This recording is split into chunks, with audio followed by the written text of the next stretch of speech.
Hey everybody, Jeff Stone here with day 97 of the year 2015 at magicreviewed.com. We're looking at the Cerberus wallets by Daniel Meadows, the legendary three-headed dog, mythical three-headed dog wallets. Let me first start by saying Daniel Meadows is the same guy who released a book test called Infamous. I got the deluxe set for review. It came with a Sherlock Holmes book, DVD, some Stroop test cards, and some other stuff, and it was excellent. I gave it 4.5 stars. I really loved it. I've actually used it, and so just know that what I'm about to say is not a reflection on how I feel about Daniel Meadows as a creator and or a magician. It's just this product. Not a good way to start a review off, guys. I was going to point, I guess I'm pointing it out by saying that I was going to point it out. This is not really going to matter that much at this point, but this is a burned disc rather than a pressed disc. So I was going to point out that if you know that you have problems with burned discs in your DVD player, you might be, you might have a problem with this one. But I'm not going to recommend that you buy this wallet, so I guess it doesn't really matter that much. So let's start off by the whole point of this wallet. His point was he wanted a smaller wallet than the typical, quote, oversized mentalist wallets, and the mentalist wallets typically have one or more of the following features. They have a peak functionality, an index, a load and unload, and some of them have like an out to lunch principle or concept built in. So I'm a little melancholy here because I feel bad about giving this a bad review, but I just could not in good conscience give this a good review, and you'll see why as we go along. So Daniel Meadows was trying to get a smaller wallet because he felt the other ones around the market were too bulky. The biggest problem with this wallet is that he went too small. And not because I have a personal preference that the wallet should be bigger. No, because I have one of the cards in the index right now. It doesn't go down any further than that. Now, there are actually 2 slots in the index that have this problem. So let me put another card in there. And that, folks, those will not go any further into my wallet. So now imagine that you're doing, when you use an index, the whole idea is that as far as the spectator knows, you've only got one prediction in there, when in reality you've got multiple outs. Having 2 of them suckers sticking out like that sort of defeats the illusion. Now, to be fair, Daniel Meadows mentions this in the DVD. He says that if you use the business cards, that they will stick out like that. Now there's a total of 8 pockets in here. They're right here, and I'll discuss the index issues first. So he mentions that if you want them to fit in there, you have to fold them. Okay, let's fold one. Actually, I already got a folded one. So we fold one. Now I'm going to put it in the same pocket, and it goes all the way down to the bottom of the wallet. And so if I had all of them folded like that, then it's retrieving them is a tricky issue. Further, this wallet, this is the bill area right here. If you can see that very well. Let me get to the index here, sorry. Okay, so this whole section right here is not part of the billfold section. And this set of index billets this index pockets right here, they're in the corner. I mean, you cannot get down in there. It's so tight, and to get in there. This is a very common problem with index wallets. For whatever reason, they always go right to the corner, not thinking that you won't be able to get in there. And on most index wallets that I've looked at, there's at least 2 or 3 pockets that are almost useless in the index. So already, because they stick out, you're down 2, so that leaves you with 6 pockets. The fact that a couple of them are hard to get to in the corner there, I mean, it's extremely difficult. It's not, I mean, I could barely get these cards in there to start with. And it's very awkward to try to hold this wallet, which really badly wants to spring shut. Now I understand, that'll when you break it in over time, but my credit cards are right there, and they're stiff. They're hard plastic, of course, and so they're what's making it stiff. It's not anything else, and this is supposed to be usable as your everyday wallet. So the billet index, really, I mean, what it comes down to is you've got 3 or 4 that you could use, maybe, that are functional and workable. So that's problem number 1. And again, it wasn't quite tall enough. All right, problem number 2. Here is your, oh, that's funny. I used this drawing for another wallet I reviewed weeks ago that had a peek feature, and this was going to be the drawing we peeked. I just happened to randomly grab this out of a stack of business cards, and it's about to show you the peek functionality, and look at that. I don't need a peek functionality. I can just do it by magic. All right, so this is where you put the card to have it peeked. First of all, you have to do it. The spectator cannot do it. That's problem number 1. Now, that's opinion. You may not care about that, so if you don't mind that, then fine. Okay, here's problem number 2. It's awkward to do this right here, but look what happens when you go to put this in, okay? The wallet, of course, falls, like this, and that buckles this pocket here, and I already just struggled to get it in off camera, but pushing that flush is awkward, and it catches on the edges, and then, okay, so now it's in there, right? And that's probably one of the easiest it's been to get in there. It's always been very difficult to get that in there.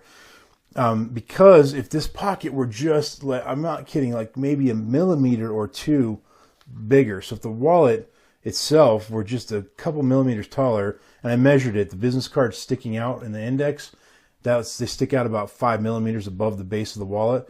So if this wallet were just 5 millimeters taller, and part of that allowed this pocket to be expanded a little bit, then that card would slide right in and right out without a problem. Now, the peek functionality, I'll see, look at that. I missed the way to put it in there. See, that's another problem. I've had that happen a couple times. Even using the little trick that he says to do, it's tricky. Now, we're going to talk about this other problem now. I'm trying to get the card out of here.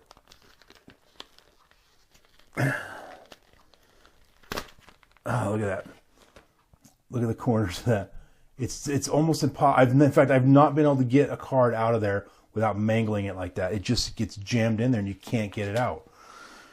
So, not exactly practical. So the peek is not that great. Now, the peek functionality can also be used as a load device, where you can load something into this pocket, very much like you might do it with a Mullica wallet. In that situation, where's my folded card at? This and this are the kind of things you might load in there. This works great. You can actually load this in quite well. This, not so much. It gets hung up a little bit. It's a little awkward to do it. And it's not the kind of awkward that just gets better with practice. It's the kind of awkward that's awkward because of the design of the wallet. So that's a problem. So the load and unload feature is an issue. The size of the pockets is an issue. The size of the index is an issue. The location of the index is an issue. This next one here, the out to lunch. Okay, this is going to be very hard to explain if you don't know what out to lunch is. And I mean, it's such an important thing here that I'm half tempted to expose it, but I won't. But if you understand out to lunch, you know exactly what's going on right here in this picture. Do you see a problem? Typical out to lunch gives you access to half of the card to write on down here. This one gives you access to about 30% of the card. I actually measured it and calculated. It was 32 point something percent. So you only have access to part of the card here. And so the little secret thing that makes the out to lunch principle work is normally this big, but this one has to be this big. Hopefully that makes sense if you understand out to lunch. So it's just not as clean. And in fact, there's a couple effects that he taught. Well, we'll discuss what I meant by that later. There's a couple effects that he taught that use the out to lunch concept in a very clever, unique way, but they actually won't work with the wallet the way it's designed here. So you can't even do them. So the peak doesn't work right. The load doesn't work right. Well, it works okay, I guess, with a folded up playing card. It works fine. The index is not that great. The out to lunch is not good. The credit cards are tight in here this way. And then the billfold now, it's weird to have this piece here not be part of the billfold. This is more of a personal thing, so it doesn't really affect the review per se, but it's weird because I mean, the money fits fine, but it just feels awkward to have this flap here that doesn't move when you go to get your money out. I don't know, it's hard to explain. Next, now as far as the size of the wallet, this is my everyday wallet, my regular wallet, and I mean, this thing's about the same size. Where's a good shot of this here? Yeah, I mean, they're about the same width, about the same height, so they're about the same. So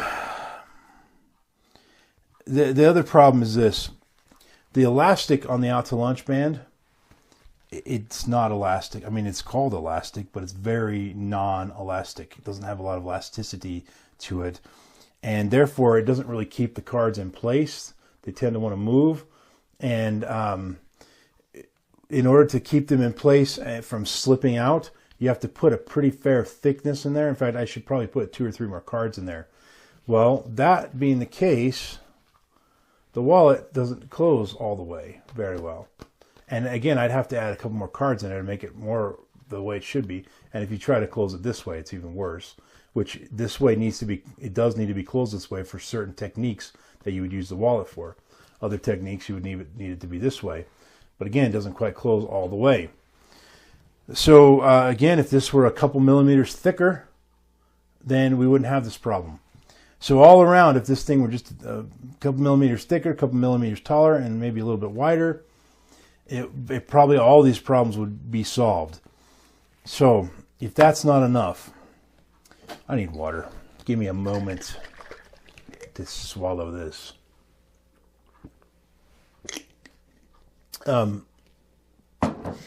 If the wallet isn't enough of a problem, then you get this weird DVD. Okay, they were using a green screen or some sort of colored background that they were projecting, or they put an image in at the editing bay or whatever. But it was almost like they were using a black screen, because every time the wallet got in front of the screen, it would vanish. Parts of the wallet would vanish and the background would be on the wallet. And it made it hard to see it sometimes, and it's hard to see what he's explaining. The lighting was bad. It was whitewashed on a lot of places. You couldn't see things like the cards and stuff like that very well in several shots. His face was washed out several times. Not completely washed out, but very white. So it was bad lighting. It was a weird thing. Whenever they would want to zoom down or like pan down to his hands, I don't know if it was an illusion or what they did, but it didn't look like they panned down. It looked like his body moved up. So I don't know if that's some sort of weird camera trick that I'm not aware of, or if he was literally on a platform that moved. I don't know. And the weird thing is, I could hear all this creaking and cracking. I mean, I felt like any minute the floor was going to fall through during the shoot. So it was just weird. Anyway, so I took a few notes here. Okay. And here's where it gets worse. Multiple times he said the following phrase: I'm not going to show you how to do this completely. I'm not going to go into details on this because I don't do it. I don't perform it. And whatever, it was an effect or something he was explaining, and he just said, I don't perform this, so I'm not going to go through all the details. And then he would just sort of, haphazardly walk through some idea that he had, that he's never tried, never tested, and he struggled through it. And so, is he struggling through it because it's not very practical, or because he's never done it? And he's claiming this is his everyday wallet. If this is his everyday wallet, why isn't he showing us what he uses it for? I mean, I don't want to steal his material, but just to know from a working pro, how do you use the wallet would be very useful. On top of that, he says, well, his is a prototype, and that the elastic's not very good on his, and that this thing was stiff, or this part didn't work the way it was supposed to. But yet, that's the one he says is his everyday wallet. So the question is, why didn't he use one of these instead of this one that wasn't working well? Is it because he hadn't got the full version, completed version yet? And so if he hadn't had the full version yet, then why is he releasing it without ever trying it? So there's just things like that that just didn't feel right, you know. He also, what was the other thing? Oh, so he talked about some of the problems that his prototype had that this one still has. I don't know if this is last, but we're heading to that point, guys. There's a website that he puts on the screen that you're supposed to go there, and it has more ideas and tips and stuff to do.